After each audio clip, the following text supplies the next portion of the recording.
Manamnama ang maituloy ti duwa nga infrastructure projects iti Pangasinan ang nabayagan ang narugyan. Ken panakailukati desalination plant iti La Union mangnayon iti nadalos a pagalaan dagiti residente iti aramaten da danum. Dagita ken dadung mapayadamag iti Region 1 iti panagsubsubli ni Dayan Monica Tukay.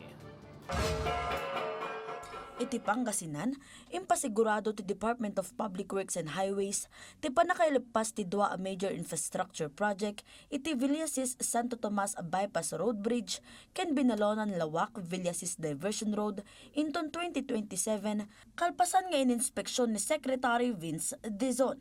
May palagi pati Villasis Bypass Road nga adaan kalawa at 3.92 km ken napunduan iti 2 billion pesos kat nairugi 8 tawonan iti napalabas nga adaan 43.18% tinalpas as of January 31. Ken iti BLV Road na napunduan iti 1.2 billion pesos nga itan kat 71.51% ti completion. Kaya nagkasapulan pa iti 346.6 million pesos para iti panakalapas daytoy.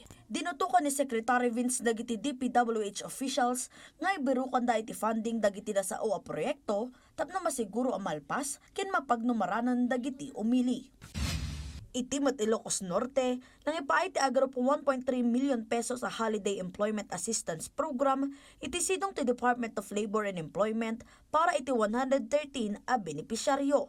Kas panagyaman iti probinsyal na gobyerno, na ipaay iti tunggal benepisyaryo iti 12,300 pesos, kas tangdan iti 20 nga aldaw a panagtrabaho da.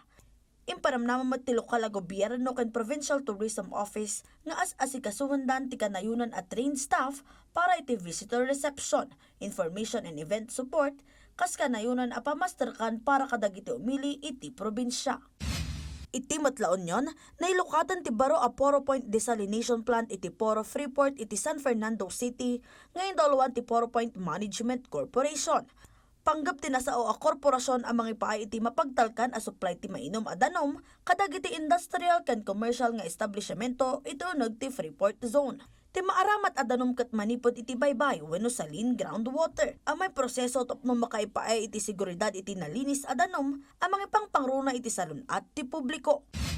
Iti Ilocos Sur, indalawan ti Philippine Crop Insurance Corporation ti panangipaay iti initial nga indemnity check para kadagiti insured a mannalon iti District 1 ken District 2 iti probinsya.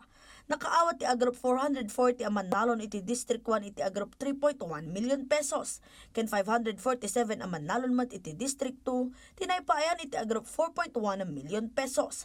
Pakabuklan a 7.3 million pesos tinaypaay at tulong kadagiti umili. Dagiti naitad nga indemnity check ket para kadagiti mannalon ang nalugi iti bagyo. Nakapasar iti peste iti pagay, mais ken high value crops, pakiramanan dagiti individual a rehistrado iti livestock, fisheries ken dadumapay a life insurance programs.